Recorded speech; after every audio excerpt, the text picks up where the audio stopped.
Il me faudra du temps, mais je sais que j'arriverai à percer les secrets de l'Institut Benjamin-Tat. Ouais, on va peut-être la refaire du coup. C'est dommage, on était vachement dedans.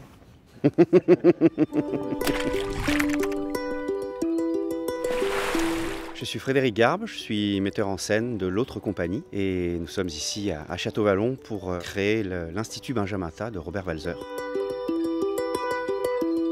C'est l'histoire d'un jeune homme qui s'appelle Jacob van Gunten et qui décide d'intégrer l'Institut Benjamin-Tat afin d'y apprendre le métier de serviteur. Il va donc se retrouver plongé à l'intérieur d'un univers fantasmatique, fantasmagorique, hanté de présence, absence, des professeurs qui sont morts ou absents, des élèves, des camarades de classe avec qui il répète inlassablement les mêmes mots et les mêmes gestes.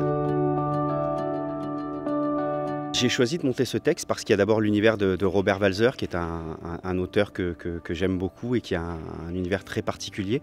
Et aussi parce que dans cette histoire, il est une fois de plus question de l'enfance et de qu'est-ce que devient cet enfant, comment est-ce qu'il peut s'émanciper de ce qu'on fait de lui. Et en ce sens, oui, je pense qu'évidemment, cette chose-là est toujours d'actualité.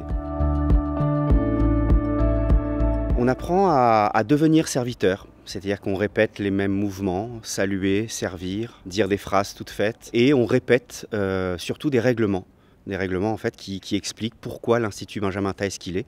Et les élèves doivent répéter en permanence ces commandements. On a commencé à travailler sur l'adaptation du roman il y a 4 ans, après plusieurs mois de répétition.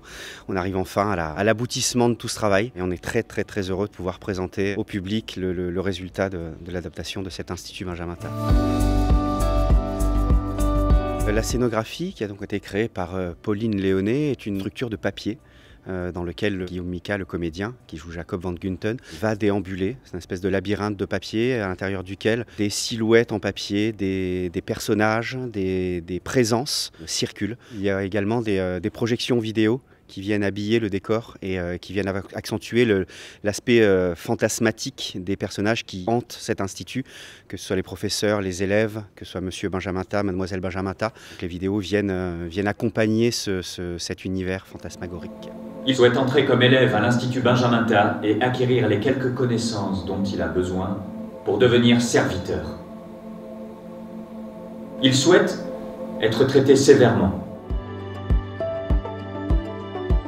Il me faudra du temps, mais je sais que j'arriverai à percer le secret de l'Institut Benjamin-Tat.